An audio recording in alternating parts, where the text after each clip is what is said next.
Allah says, and they followed what the shaitans chanted of sorcery in the reign of Suleiman, and Suleiman was not an unbeliever, but the shaitans disbelieved. They taught men sorcery, and that was sent down to the two angels at Babel, Harut and Marut. Yet these two taught no man until they had said, surely we are only a trial, therefore do not be a disbeliever.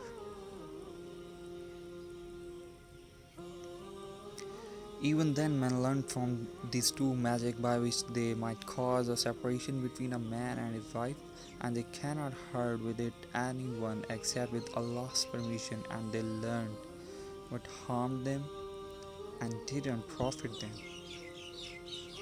And certainly they know that he who bought it should have no share of good in the hereafter, and evil was the price of which they sold their souls had they but known this.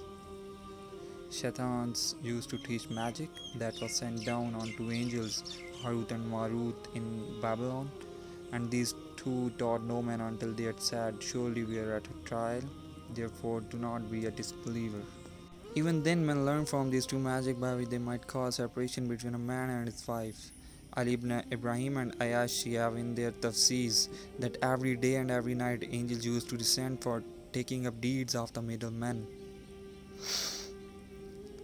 On seeing these deeds, the residents of the heavens begin to find fault in the sins being committed by the dwellers of earth, like disobeying Allah and making false allegations against Him.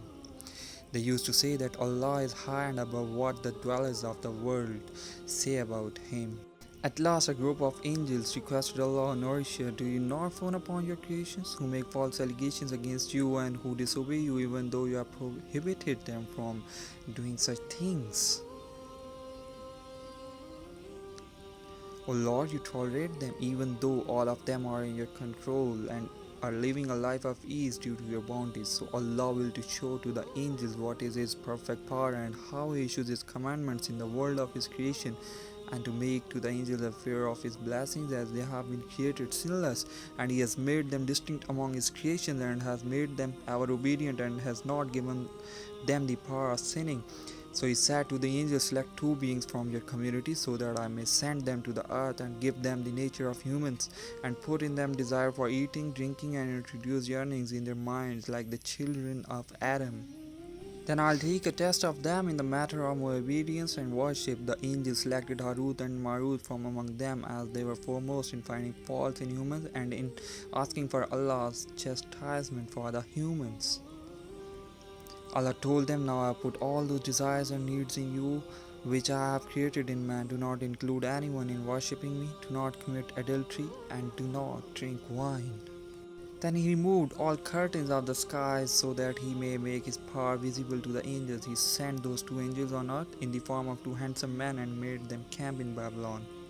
When they came to earth, they saw a beautiful woman advancing towards them. She was fully adorned and perfumed, and her face was unveiled. Now the two angels had a thought about the woman that they were prohibited from. They discussed in between themselves and decided to walk away from the temptation. After walking a few steps, passion overpowered them. They returned to that woman and asked her to allow them to have sex with her. That woman said, my religion doesn't allow me to lie with you until you adopt my religion. They inquired her religion. She said, I can only fulfill the desire of the one who worships my Allah and who prostrates before my Allah. And she pointed towards an idol, saying, this is my Allah. The angels looked at one another and exclaimed, now two sins confront us, one of polytheism and another adultery. Then they consulted again, but desire overtook them. So they said to the woman, we are agreeable. Then she said, as you are prepared to bow before the idol, you must first drink wine, because prostration without taking wine is not recognized. The angels consulted again and said, now three sins confront us, drinking wine, having illegal sex, and prostration before an idol. They said to that woman, verily you have proved a big trouble for us, till we are ready to do so. So they drank the wine and bowed before the idol, and when suddenly a beggar entered the place, they asked him, who are you, and why have you come here? He replied, your condition makes me doubt your intentions. You are fearful and frightened, and yet you have brought woman to a solitary place. Surely you are evil fellows. Saying this, he went away. Then that woman told the two, I swear by my Allah that this man knows you and is aware of your place and has gone to disgrace both you and me. So I'll not draw near to you. You must first kill him so that he may not be able to disgrace us, and then come back to me and do whatever you wish. At once the two ran after that man and killed him. When they returned, they didn't find the woman there and found that suddenly their clothes had fallen down. They began to bite their fingers with an intense feeling of shame and sorrow. Allah revealed, I sent you only for a while on earth to live with my creation, but in this little time you committed all the sins from which I had prohibited you from. You didn't feel ashamed before me, though it was you who were more than all other against the dwellers of the earth due to their disobedience and wanted that they should be punished. It was due to this fact that I had given you such a nature which didn't entertain any wish to commit sin, and it was I who had protected you from disobeying me. Now, when I lifted my protection from you and left you to your own, you behave like this. Now it's up to you to select for yourself either worldly punishment or the other worldly chastisement. One of the angels said, since we have come to the world, we might as well enjoy our desires fully until we get the punishment of the hereafter. They did so for a long time, and when they perfected their teaching, they were hung upside down in the air and will remain like that until the day of resurrection day. Amir al Mu'mineen was giving a sermon from the pulpit of the mosque of Al Kufa when one Abdullah bin al Kawa said, enlighten us about the red star that is Venus. Said, once Allah Almighty made the angels see the condition of human beings who were busy in disobeying Allah.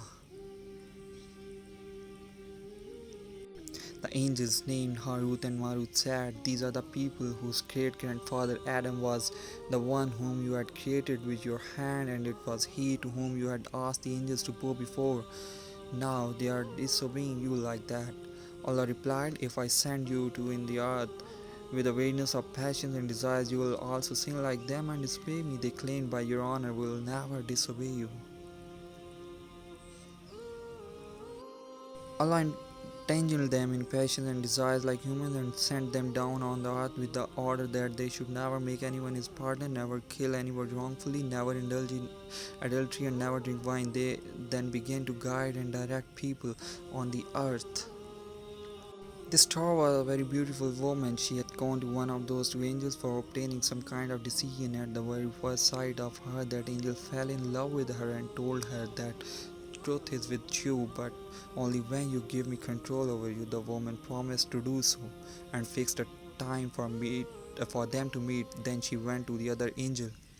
The same thing happened with him too, and she gave him also the same promise and fixed a time for them to meet. When both the angels reached the venue at the appointed time and saw one another, their heads bowed in shame.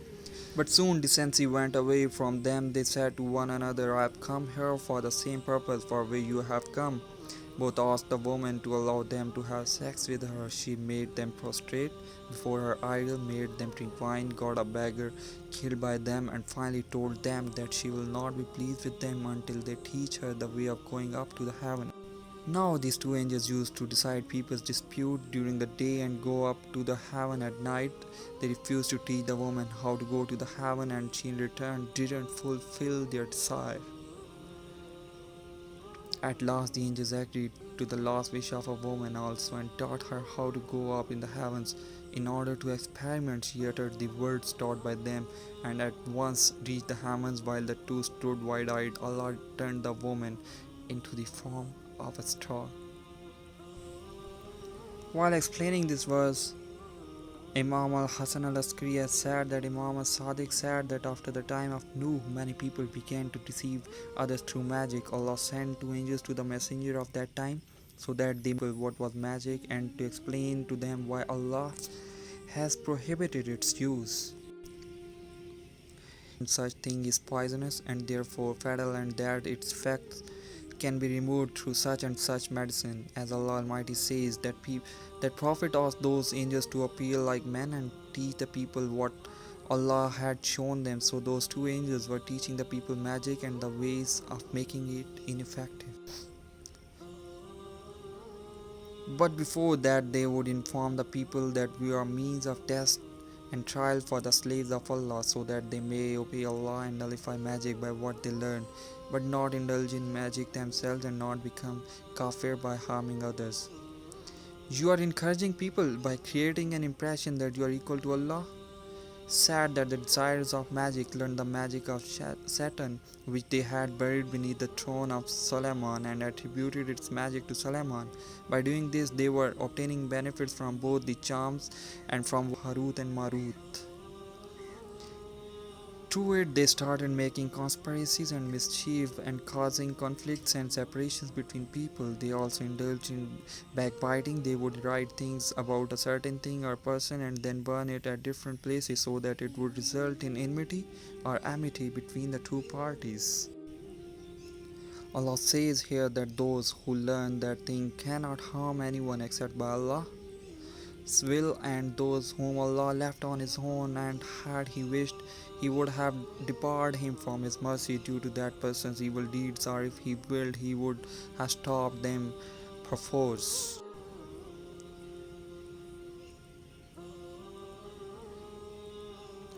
Said after learning chants or magic they used to harm others through it, thus they were learning only that which first destroying their religion and which didn't give them any benefit in the hereafter, that they were getting out of the religion of Allah due to this. And certainly they know that he who bought it should have no share of good in this hereafter, and evil was the price for which they sold their souls, had they but known this.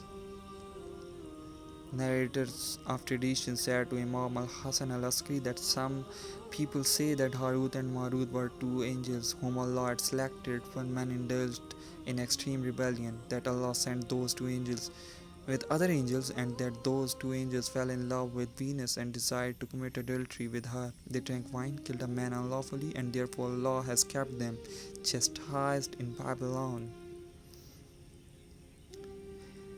That magicians were learning magic from those two angels, that Allah metamorphosed that woman into a star.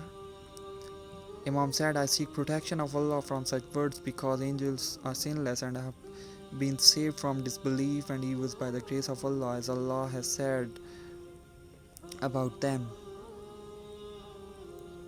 They do not disobey Allah in what He commands them.